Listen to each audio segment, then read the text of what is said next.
Assalamualaikum warahmatullahi wabarakatuh. Kembali lagi dengan saya, Sahrul, dari Prodi Komunikasi Penyiaran Islam. Saya di sini akan menjelaskan sedikit tentang mengenai komunikasi dalam dakwah. Allah Subhanahu wa Ta'ala memberikan satu kelebihan kepada umat manusia berupa akal pikiran agar ia mampu menjalankan tugas dan misinya sebagai Khalifatullah fil ard. Dengan kasih sayangnya, kemudian Allah menurunkan wahyu berupa Al-Quran melalui malaikat Jibril kepada Nabi Muhammad SAW untuk dijadikan sebagai referensi dalam mengarungi kehidupan di muka bumi ini. Hal ini banyak sekali ayat Al-Quran yang menjelaskan betapa indahnya komunikasi antara Allah sebagai pencipta dan manusia sebagai hamba yang diciptakan.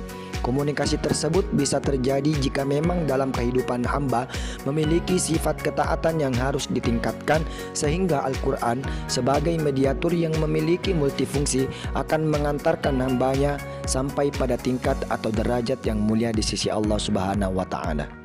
Dalam materi ini muncul 3 rumusan masalah. Yang pertama, apa pengertian komunikasi dakwah? Yang kedua, apa peran komunikasi dalam dakwah yang mengedepankan toleransi?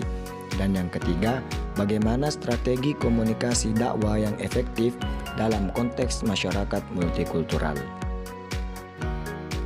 Komunikasi dakwah merupakan proses interaksi yang dilakukan oleh seorang dai kepada seorang mad'u dengan tujuan menyampaikan ajaran Islam secara lisan, tulisan maupun melalui media lainnya. Tujuan utamanya adalah untuk mengajak, memengaruhi dan membimbing masyarakat agar memahami, menerima dan mengamalkan ajaran Islam dalam kehidupan sehari-hari. Dalam komunikasi dakwah, tidak hanya pesan yang penting, tetapi juga cara penyampaiannya. Dakwah harus disampaikan dengan hikmah, nasihat yang baik dan diskusi yang santun sesuai dengan karakteristik dan kondisi audiens.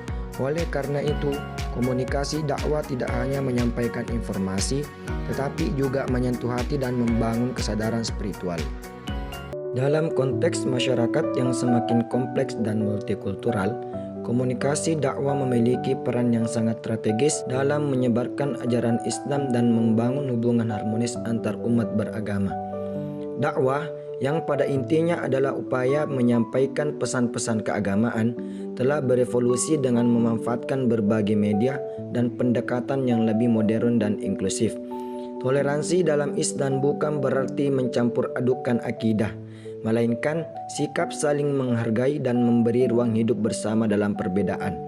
Hal ini dalam Quran surah Al-Kafirun dinyatakan, lakum dinukum waliyadin, untukmu agamamu dan untukku agamaku. Peran komunikasi dakwah sangat penting dalam kehidupan umat Islam karena berfungsi sebagai sarana untuk menyebarkan ajaran agama, meningkatkan kesadaran spiritual dan membangun masyarakat yang lebih baik. Sementara itu, ada pun peran strategi komunikasi dakwah di antaranya. Yang pertama, membangun jembatan pemahaman. Komunikasi dakwah berperan sebagai jembatan pemahaman antara umat Islam dan komunitas agama lainnya. Yang kedua, menyampaikan pesan inklusif. Pesan-pesan dakwah yang inklusif dan mengedepankan nilai-nilai universal dapat membantu menjalin toleransi di masyarakat multireligius. Yang ketiga, menggunakan media yang beragam. Pemanfaatan media dalam dakwah sangat penting dalam menjangkau audiens yang lebih luas. Media sosial, radio, televisi, dan publikasi cetak dapat digunakan untuk menyebarkan pesan-pesan dakwah yang mendukung toleransi. Dalam kitab Ihya Ulumuddin, Al-Ghazali menjelaskan beberapa strategi metodologis dakwah yang efektif dalam konteks masyarakat multikultural. Yang pertama, seorang dai haruslah mengetahui hal ihwal amar ma'ruf nahi mungkar. Namun, dalam prakteknya tidak diperbolehkan mencari-cari kesalahan dan kemungkaran orang lain karena hal tersebut dilarang oleh agama. Yang kedua, memberi pengertian kepada mad'u bahwa apa yang dilakukan itu adalah perbuatan mungkar. Dalam hal ini, seorang dai harus bersikap lembut dan menghindari kekerasan karena terkadang seseorang melakukan kemungkaran karena ketidaktahuannya. Yang ketiga, menghentikan perbuatan mungkar dengan memberikan nasihat, serta memberikan peringatan tentang azab Allah. Tahap ini diterapkan kepada individu yang sadar akan kemungkaran yang dia lakukan atau yang terus-menerus melakukan kemungkaran. Proses ini harus dilakukan dengan cara yang lembut dan penuh kasih sayang, tanpa kekerasan dan kemarahan.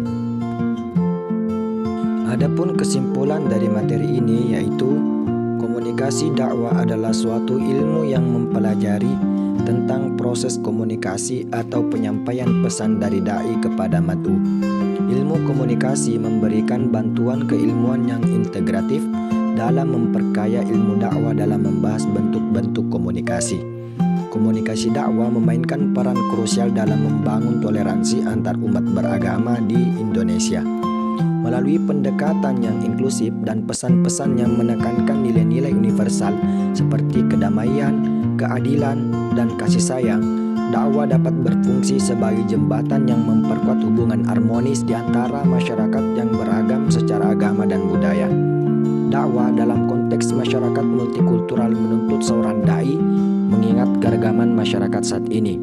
Ketiga aspek tersebut meliputi penggunaan metode al-hikmah, mau'izah hasanah, dan mujadalah. Konsep-konsep ini telah menjadi bagian dari praktik dakwah sejak zaman kuno yang memang terbilang efektif dalam menanggapi budaya di tengah masyarakat multikultural. Sekian dari penjelasan materi saya, semoga kita dapat memetik manfaat yang ada di dalamnya.